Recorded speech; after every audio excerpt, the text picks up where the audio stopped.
భారతదేశంలో 100కి 100% కొట్టామంటే జనసేన.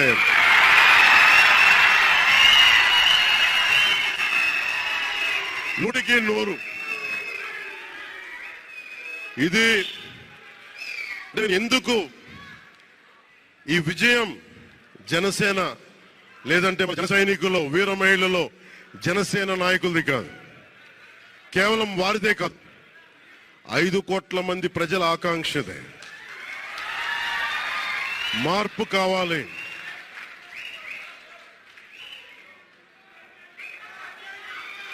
మార్పు కావాలి, పాలన మారాలి.